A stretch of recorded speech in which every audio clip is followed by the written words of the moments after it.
are now on the boat, and we are going to see the tours of London on the boat. That's where we've just been, that huge tall building. Over there. I don't think this mic's working. Hello ladies and gents, boys and girls. Hello. There we go, it's a little better. Welcome aboard the Mayflower Garden, that's the name of this boat. Now by law I do have to give you all a quick safety announcement. Nothing to alarm you by, I just have to inform you that the vessel you are travelling on is equipped with all the up-to-date life-saving equipment, such as life rafts, life rings and life jackets, all located around the vessel in the universal green and white stickers. In the highly unlikely event of an emergency, I do wish you all the best of luck.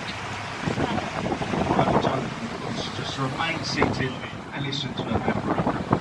Now on our journey upriver to Westminster, you all have an option today. The company sadly don't provide us with tour guides. They do supply us with pre-recorded audio guides. It's a little machine I can press play on, but I'm pretty sure you're not going to enjoy that. So what I can offer, ladies and gents, is as a crew member, if you want, I can share some of my local knowledge with you. Would you like me to do that? Okay. Of course, I am not a tour guide, so if I do get anything wrong, please feel free to keep it to yourself. Okay. Alright? We'll start off to the left. We have the tallest building in Western Europe, the Shard of Glass. Now that consists of high-end luxury apartments, hotels, restaurants, bars, and at the very top there is a viewing observation platform. It will cost you around £30 to go up there, ladies and gents. I know it's a little bit steep, but bearing that in mind, have a look to the right. The building that looks like a walkie-talkie. Up there at the very top is a free sky garden. Won't cost you a penny. All you have to do is reserve your booking online. Now in front of the walkie-talkie we have this yellow bricks building with the golden fish at the top. That's our old Billingsgate fish market. There was a fish market there for over 600 years. The new one is downriver in a place we call it an area. Sticking to the right, this building now obstructing the view of the walkie-talkie, fully made out of glass. I've been told that is the offices of apprentice window cleaners. Can anybody tell me what the bridge in front is called? No? London Bridge. Now people travel all over the world, thousands of miles to see London Bridge, and this is what you get. I know it's a beautiful bridge, but they often mistake it for the one behind you, which is Tower Bridge. Now this is actually the 5th London Bridge we've had across our river. The first one was made out of wood. The last one that was sinking, we then sold it to an American. Now stands over Lake Havasu, Arizona. To the left we have the Southwark Cathedral. Buried in there is a John Harvard. He was the founder of Harvard University. And an Edmund Shakespeare, which is William Shakespeare's brother. Continue looking to the left and you will see a pirate ship. Now has anyone on the boat seen the films Pirates of the Caribbean? If you have, you might have noticed that pirate ship. Because that ship to your left, I can tell you, has absolutely nothing to do with the film. I just like it. That is in fact the replica of Sir Francis Drake's Golden Hind. He was the first English captain to circumnavigate the globe. The bridge in front of us is called Cannon Street, it's a railway bridge. To be honest, ladies and gents, there's nothing really special about this bridge, other than it stops the trains falling in the river. But, situated to the right, through them glass windows, you will see some semi-naked people. That is a health and beauty spa. They thought it would be a clever idea to hide the spa under the bridge. I can tell you they're most definitely forgot about us on the boats. Believe me when I say some days are better than others, and of course some days you wish you never to the left, we have that small brown building with the red windows. That's the Anchor Pub. That was established in the year 1615. Many celebrities often drink inside of that pub. I can in fact tell you, Shakespeare himself used to get changed in that pub before his plays. The Anchor Pub. This bridge is called the Southwark Road Bridge. Now they built this one to ease the congestion of other bridges. They actually failed because of the poorly designed back roads and one-way systems leading up to the bridge means no one can find it. It has now become one of the least used bridges in London. To the right, we have Vintner's Yard or Vintner's Place. Any alcohol to be sold in the UK must be tried and tested. That's the building where it's done. I do in fact know someone that works in there and he does overtime every day. To the left, you're going to see a white round building with timber frames and a straw thatched roof. That is the replica of Shakespeare's Globe Theatre. This is where they reenact some of Shakespeare's famous plays like Romeo and Juliet, and they're the only two I know.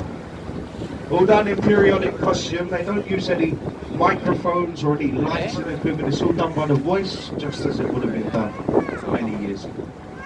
The footbridge ahead of us is called the Millennium Footbridge, but I know it as the Wibbly Wobbly. Reason being, the same day that this bridge was opened, it was closed by the police because it was swaying. The people could not walk across it without falling over. The architect then had the cheek to go on live TV and say, there's nothing wrong with the Millennium Footbridge or the way it was built, it's just the way that Londoners walk. To your left, we have the old Bankside Power Station. That's the very large building with the chimney in the centre. Now it's the Tate Modern Art Gallery. It's completely free to go in there. It won't cost you a penny. You can spend all day walking around looking at modern art. Now, have we got any modern art fans on the boats? The rest of you will understand why it's free. Have we got any Harry Potter fans on the boats? There's Daniel Radcliffe, who played Harry. He attended that school to your right, the City of London School. So that is technically Hogwarts. Behind Hogwarts we have St Paul's Cathedral. That's the dome-shaped building with the golden cross. That was designed by Sir Christopher Wren. His masterpiece. It took him 35 years to construct that building. Now we are about halfway on our journey up to Westminster. How am I doing so far, ladies and gents? Do you want me to continue? Okay. Can anybody guess what this new building's called here to the left? It's called the Boomerang. Yeah, they threw the idea out there, so it'll come back.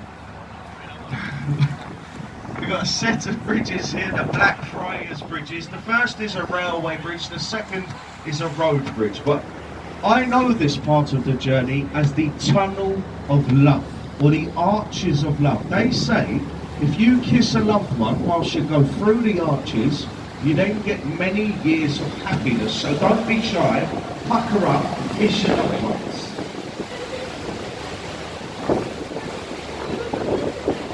No. That's not how you do it. I'll show you. Of course, if you have left your loved ones at home, ladies and gents, you could always try kissing your husband or wife. If there is any single ladies on the boat, you are more than welcome to come up and kiss me. If there's any single men on the boat, you're also more than welcome to come up and kiss the captain. To the right, you're going to notice that many of barges with cranes on them. And what they've done is they've built a coffer now to eventually start digging a tunnel beneath the Thames. And that tunnel is for a new sewage system for London. It's called the Tideway Tunnel Project. Now, I have been told it's going to take 15 years to complete. I've also been told we are already 2 years behind. And if you look closely, you'll understand why. Because they're not doing anything. They're all standing there, honestly. to expect it to take much longer. Now, there is nothing wrong with the sewage system we have in place. It was built in the Victorian era, but it just can't keep up with the sheer population of London. To the left, we have this orange brick building with the OXO tower in the centre. That was once where the OXO gravy cube was manufactured and dispatched. No longer made there. You can see the bottom is a chain of shops. The middle is high-end luxury apartments, but at the very top, where you can see the glass balcony, is one of the top 10 restaurants in London. It's a Harvey Nichols restaurant. They do say if you see anyone at the top looking down over the balcony, they're not admiring the sights of London, they've just been given the bill. As I said, it's very expensive but very nice. Continue looking left and you will get a glimpse, a very small glimpse, of one of London's finest beaches. Yes, we do have beaches. That one's called the South Bank Riviera. Now behind our lovely sun-kissed beach, you can see some white buildings. They are the ITV studios. You could be on TV as we speak. You are in the backdrop of programmes like ITV News, This Morning, and so on. They do film other educational programmes over there, like X Factor and Britain's Got No Talent. It's all filmed over there in the ITV studios. To the right, we got a white ship that's called the HQS Wellington. That's an old New Zealand naval ship. It was a submarine hunter many years ago. Now it's a floating livery hall for master mariners, so it's basically a drinking club for retired sea captains. And to be a member of that club, you have to be a captain at sea for over 25 years. Continue looking to the right, on the river wall itself, just below the lamppost, you're going to see some lions' heads with rings in their mouth. Now these were early flood warning systems we used to use in there. Many years ago, the police, the bobbies, would patrol the river wall, and when the water started to touch the lion's head, they would run along to a small blue telephone box and evacuate the underground systems. Because back then, we was prone to flooding. Now they used to say a little poem or a rhyme, it goes something like this. If you do know it, please join in. When the lion's heads are drinking, London is sinking. When it's up to its mains, London is down the drains. And when the lion's head is ducked, well, London is completely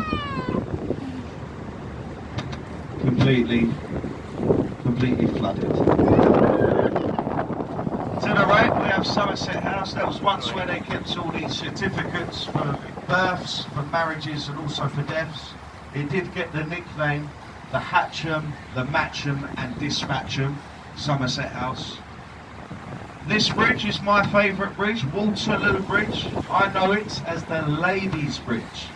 Reason being, during the days of the wars, when all the menfolk were away fighting, there was a more than 90% women workforce that built this bridge. It just so happens to be the only bridge I know of ever to be built on time and under budget. So well done the ladies. To the right we have a stone column that's known as Cleopatra's Needle. That was given to us by a thankful Egyptian government over the defeat of the French on the Battle of the River Nile. The stone itself is the oldest thing in London you will see today. It's over 3,500 years old. There is a sister stone in Central Park, New York. But now to the left we have the Royal Festival Hall. Many great celebrities have played with inside this hall, just to name a few, like Frank Sinatra, Amy Winehouse, Michael Jackson, Whitney Houston. Now they all sadly have one thing in common: they're all dead, they all passed away. We are currently waiting for Justin Bieber to play at the festival hall.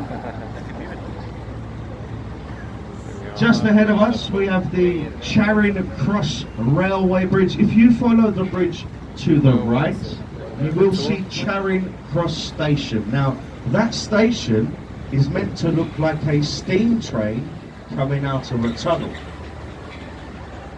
Whatever medication the architect was on, I mean, you can see the tunnels, but not quite the steam train. So back to the bridge itself, either side of this bridge are 2 footpaths. These are called the Golden Jubilee footpaths. They say, if anyone waves back, you get good luck. So by all means, scream, shout, wave, do whatever you want to do to get their attention on the bridge. Hello? There we go. If they don't wave back, I was going to say, if they don't wave back, don't worry, it just means they're from London.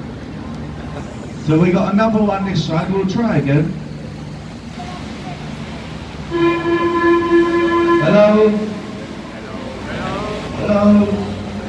Hello, miserable?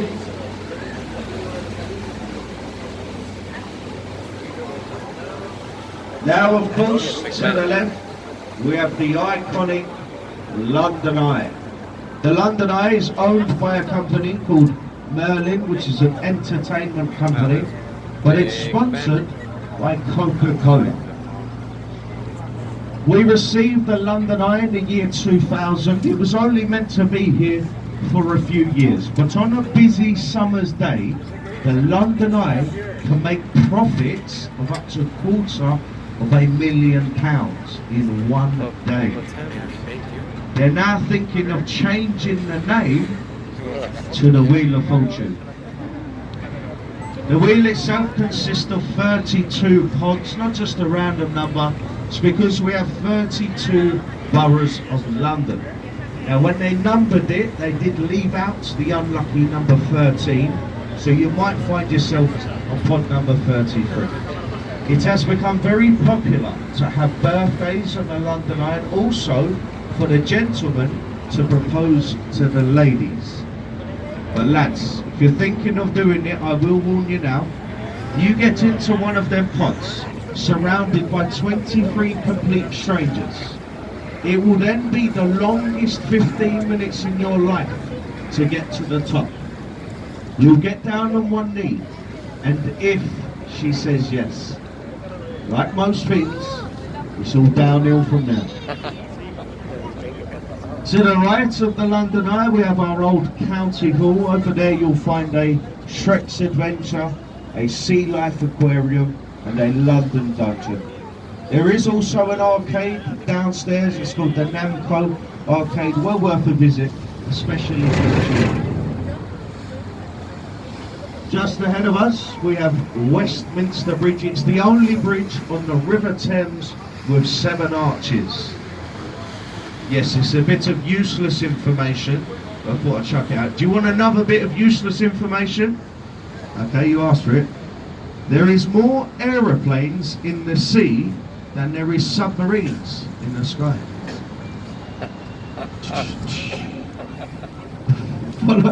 Follow Westminster Bridge to the right. You will see the Houses of Parliament. Behind that is Westminster Abbey. You can't see it at the moment, but it is behind. What you can see at the moment is the Tower of Scaffolding. Now most people know this as Big Ben. Even Google Maps calls it Big Ben. It's not. It's actually called the Elizabeth Tower. Big Ben is the name of the bell inside of the tower. They named it after the Commissioner of Works at the time, Sir Benjamin Hall. They said that the bell quite resembled him. He was short, fat, and very loud. Well, one of London's best kept secrets is apparently his first name weren't even Ben. No. Apparently his first name was actually Richard, but I thought it would be a bit inappropriate calling that Big Richard. Of course some of you will understand that, some of you will not. We're not going to hear the bells chime in, ladies and gents. As you can see, they are performing repairs, but they still ring the bell on special occasions like the Queen's birthday, Remembrance Day and New Year's. But don't worry, please do not worry. I can assure you they are working around the clock to get this fixed. Around the clock, did it? And on that note, ladies and gents, very shortly we're going to be arriving at Westminster Pier. If you are leaving us here, please have a look around, make sure you've got all of your getting off, personal